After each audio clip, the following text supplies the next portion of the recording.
Perjalanan misterius ini bermula ketika kami menyusuri kaki rimba untuk berkemah di suatu bukit pulau Jawa.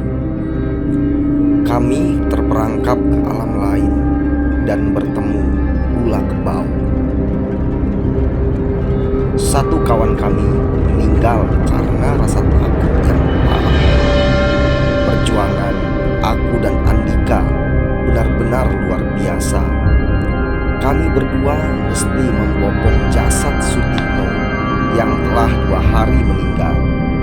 Aroma busuk dan wajah yang telah membiru serta tubuh yang kaku menyiksa kami di sepanjang perjalanan. Ulah kebau yang menurut warga kaki bukit adalah sosok penunggu di sana, tidak sudi tanahnya dikotori. Para warga sempat menyalahkan kami. Mereka paham ular yang memiliki tanduk sebagaimana kerbau dan ukurannya lebih besar dari pohon kelapa sengaja menyesatkan karena kami melakukan hal yang dilarang. Memang benar, Sutikno mengatakan hal-hal yang valuenya menyimpulkan kesombongan diri.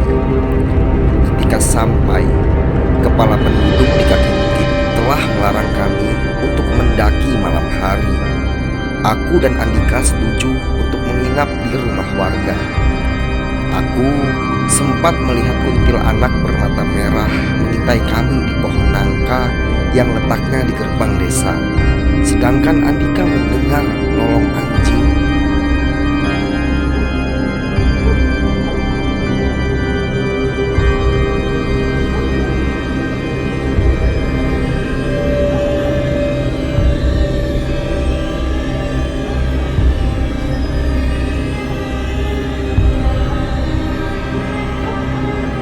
Ketika kami baru sampai pemukiman, tapi Sutikno yang malam itu mulutnya beraroma alkohol seolah tidak merasakan keheningan. Mohon maaf, kami tak bisa menyebutkan detail lokasi karena menyangkut privasi. Waktu itu masih sekitar jam 8 malam. Kami berinisiatif untuk sowan kepada kepala penduduk yang menurut artikel dialah sang kuncen bukit.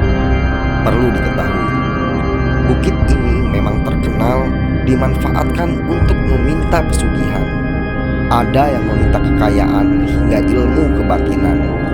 Sutikno memang ingin membuktikan keangkeran bukit ulah kebau. Tapi sungguh aku dan Andika hanya ingin melepas penat karena rutinitas yang padat. Saat membuka pagar bambu rumah kepala penduduk, aku mendengar suara ketawa kuntilanak. Sosok merah tanpa kepala terbang dari atap rumahnya, lalu menghilang ke salah satu rimbun pohon yang menuju pendakian. Bulu punggungku berdiri dan jantungku berdebar. Andika menyadari perubahan wajahku yang agak memucat, sedangkan Sutikno justru menyalakan rokok kreteknya. Kepala penduduk yang bernama Mas Nano mempersilahkan kami masuk. Wajahnya agak kaget karena kedatangan 3 pemuda. Menurutnya, baru kami pemuda yang ingin berkemah di bukit ulah kebau. Dia menegaskan agar kami bermalam di salah satu rumah kosong yang terletak di pinggir kediamannya. Dari wajah dan duduknya yang agak gelisah, maka aku meyakini malam itu dia sangat mencemaskan keselamatan kami. Seraya mengembuskan asap rokok, Sutikno berbisik kepada kami. Mas Nano ingin meraup untung penyewaan rumah kosong. Sutikno mengajak kami untuk segera mendaki. Rasa takut dan peristiwa seram pun menghilang setelah kami berada di kediaman Mas Nano yang lampunya cukup terang. Keinginanku untuk menikmati keheningan malam di atas bukit memuncak. Aku mewakili mereka berpantang kepada Mas Nano untuk mendaki. Sekali lagi, Mas Nano meminta kami agar mengurungkan niat pendakian. Dia seperti mendengar bisik Sutikno. Dia berujar perihal tidak ada biaya yang mesti kami keluarkan jika menginap di rumah kosong. Tapi Andika langsung menolak ajakan kepala penduduk. Ketika menaiki bukit, Andika bercerita, dia takut jika mesti tidur di rumah kosong yang halamannya terdapat pohon nangka serta randu. Selain itu, terdapat tanduk-tanduk hewan di pintu dan kayu-kayunya. Songongnya, Sutikno justru mencela rumah itu serta mengumbar kesombongan saat kami mulai memasuki gerbang rimba. Perkataan Sutikno benar-benar tak patut dicontoh. Dia mencela kepala penduduk yang menurutnya sendiri ingin mencari keuntungan. Sambil menenggak vodka, ia berteriak mengatai kepala penduduk menggunakan embel-embel tai. Kami semua bergidik ngeri karena suara desis dan geraman dari balik semak. Alang-alang bergerak seperti ada yang melangkah di dalamnya. Tapi pohon-pohon seolah mematung. Andika yang berjalan ke belakang langsung menyalipku ke tengah. Kami tiba di pertigaan. Bodohnya kami ketika bingung justru memilih perkataan ngelantur orang mabuk. Sutikno menunjuk jalan kiri sehingga kami melalui jalanan yang di sampingnya tumbuh rumpun putri malu. Jaket mahalku sampai sobek karena tersangkut di duri ranting putri malu. Sial, empatku seraya terus berjalan. Aku mulai merasa ada yang tak beres ketika sekali lagi mendengar suara ketawa kuntilanak. Dari atas pohon nangka turun melayang sosok pocong berwajah pucat yang lingkaran matanya berwarna merah. Dia melompat-lompat ke arah kami. Sutikno yang terpengaruh alkohol mencoba mendekat. Kami semua menahannya dan menariknya untuk kembali. Betapa aku terkejut saat membalikan tubuh. Kakek tua yang tangan kanannya memegang cemeti menghalangi jalan kami. Tapi disitulah awal mula kami tersesat. Dia mengatakan agar kami ikut bersamanya. Dia menepuk pundak kami satu persatu. Seperti orang yang terhipnotis, aku dan Andika terbengong ketika berada di tengah pemukiman makhluk gaib. Kuntilanak bebas melayang mengelilingi kami. Aku dan Andika mencoba berlari, tapi urung karena Sutikno berjalan berputar-putar bersama pocong, kuntilanak dan tuyul. Langkah kami berhenti saat ingin menarik Sutikno. Seekor ular yang cukup besar terbang ke arah Sutikno.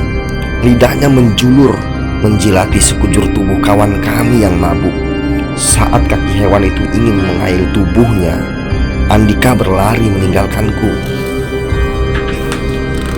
Dia berhasil menarik tangan Sutikno. Dia pun berteriak agar kami berlari. Seluruh makhluk gaib tertawa. Tanah tempat kami berpijak bergetar dan terlihat retak-retak. Kami sampai di suatu gua yang lembab dan penuh kelelawar. Di dalam sana, aku dan Andika terkejut karena bertemu kakek yang di tangannya ada cemeti.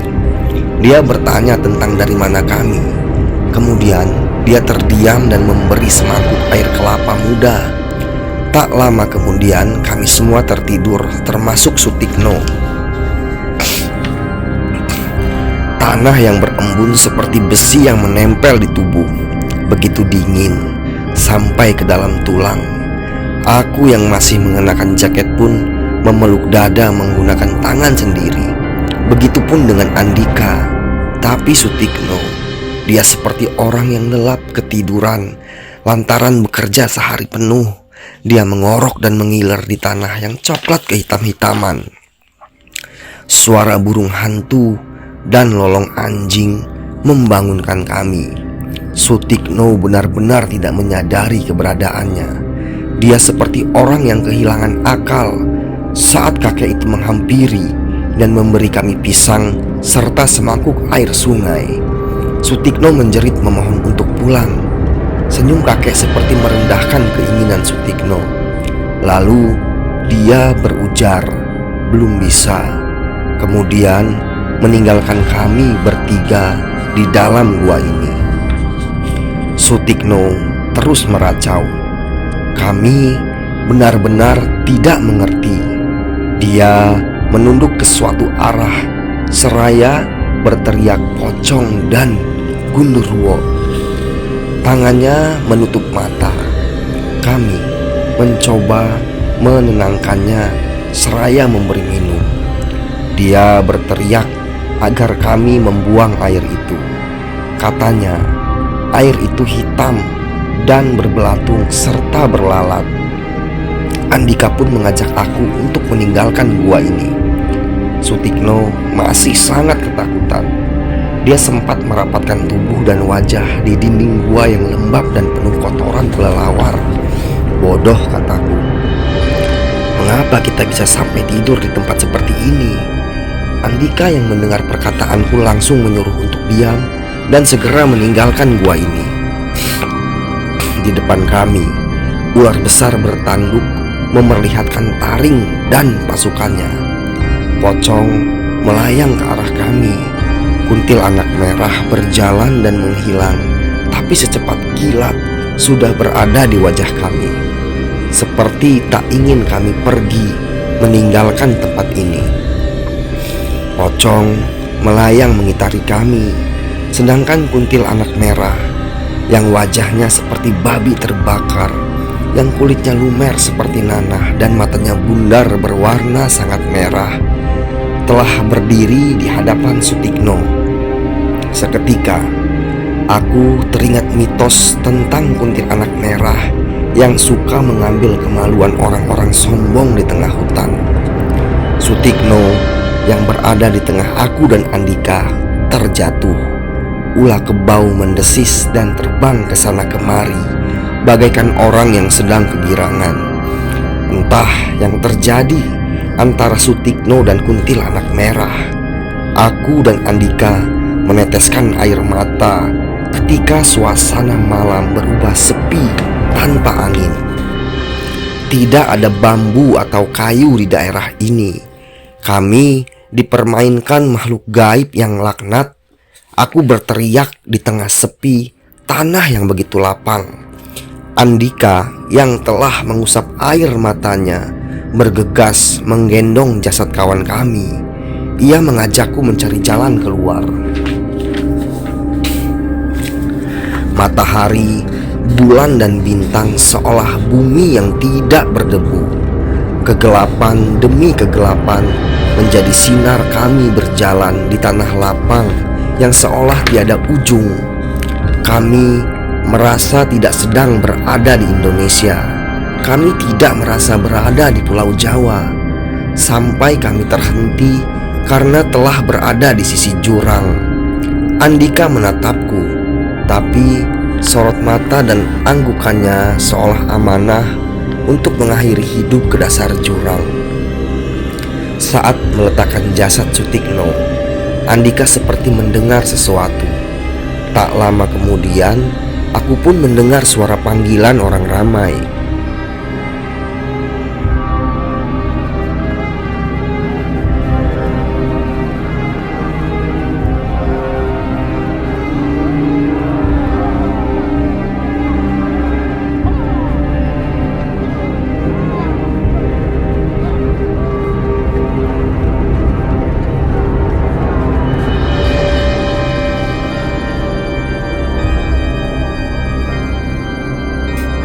Aku teringat masih menyimpan sebotol air mineral di dalam tas. Teguk demi teguk kami menghabiskan air itu. Sayup-sayup desir angin terdengar. Sekedip mata kami terbangun di dalam rumah kepala penduduk. Semua warga yang ada di dalam dan halaman mengucap alhamdulillah. Kepala penduduk menceritakan kami tidak kembali dalam 3 hari. Kepala penduduk memahami kami dalam kesulitan. Terlebih sejak malam itu, suara kuntilanak terdengar sampai ke penjuru desa. Menurutnya, banyak anak bayi dan balita yang menangis. Katanya, tanda kalau ulah kebau marah dan meminta nyawa. Saat kami meminta izin kepada kepala penduduk, dia pun sudah melihat gelagat buruk dari Sutikno. Ula Kebau sangat tidak suka dengan orang-orang sombong seperti Sutikno. Dulu, para leluhur yang membuka lahan telah berjanji, atau lebih tepatnya mengadakan perjanjian dengan Ula Kebau. Setiap orang yang menginjak tanahnya dilarang berbuat sombong, seperti yang dilakukan Sutikno, menganggap dirinya paling hebat. Di dalam perjanjian, orang yang melanggar aturan akan mati oleh budak-budaknya, kecuali sanggup mengalahkan pasukan hingga kekuatan Ula Kebau sendiri. Kami memohon maaf kepada semua warga karena kedatangan yang justru menebar teror. Para warga bersedia mengantar jasad Sutikno sampai ke pelabuhan. Orang tua Sutikno tidak percaya anaknya tewas karena klinik. Mereka sangat marah kepada kami. Tapi sampai sekarang pun aparat berwajib tak sanggup memberi keterangan kematian Sutikno secara jelas. Mereka hanya menduga Sutikno mati karena kedinginan.